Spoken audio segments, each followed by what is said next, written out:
Hey, it's Marina, travel experta. Today, we're going to be talking about traditional Mexican cooking class. Are you guys ready for an adventure? Let's begin. In San Cristobal, I decided to do a typical local cooking class. And I even signed up my husband and my 12-year-olds, and it was so fun. Oh my goodness. First of all, it started off by the woman taking us to Mercado Viejo. And Mercado Viejo, I have an entire podcast on that. You have to go to Mercado Viejo if you're staying in San Cristobal de las Casas. Please go and listen to that episode to really get a great idea.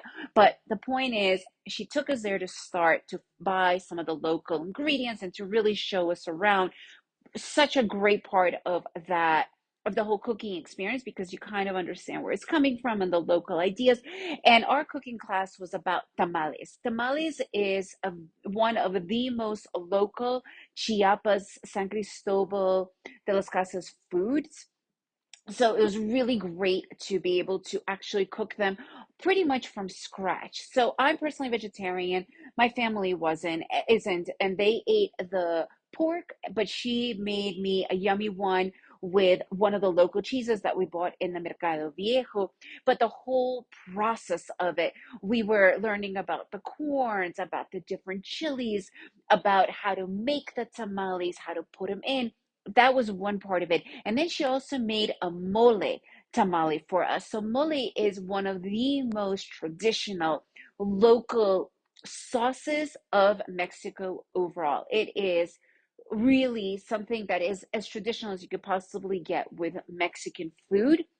And the thing is with a mole, it takes a very long time to make. So she actually prepared that beforehand. So we didn't learn that part of the cooking, but then we learned how to make tamales with the mole in it as well. And then she also made sweet tamales, and then she bought these really interesting dulces, um, that are these sweets that are from Mexico, and they were really interesting, and some fruits. Honestly, the entire day it was about a 4.5, 5 hour tour altogether, the experience, I should say. And because the tamales, the making of them took a good hour, and then the cooking of them took another hour, but in the meantime we were preparing other foods and making like the green tomato sauces. It was so fun, and my son and my husband were so into it, making these tamales and just the whole thing. Honestly, one of the highlights of our trip, even though, like, if I asked my son and my husband, hey, would you want to do a cooking class, they're probably like, not so much. But when they were doing it, they loved it.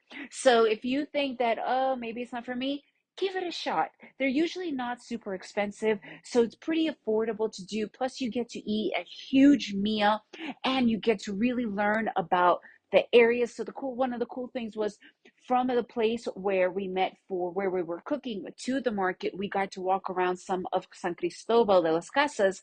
And I have an entire podcast about what to do in San Cristobal. But one of the cool things is their street art. They have all these beautiful murals, and that particular area going towards the Mercado Viejo has all this beautiful street art. So it was fun to even do the walk over there, enjoy the time in the Mercado Viejo with somebody that really knows her way around, just the overall experience. So highly recommended. It's probably something that we're going to be doing every location we go to. That's how amazing it was. If you guys have done any of these cooking classes, I'd love to hear your feedback. If you enjoyed this podcast, please share it with your friends. And remember to make every day an adventure.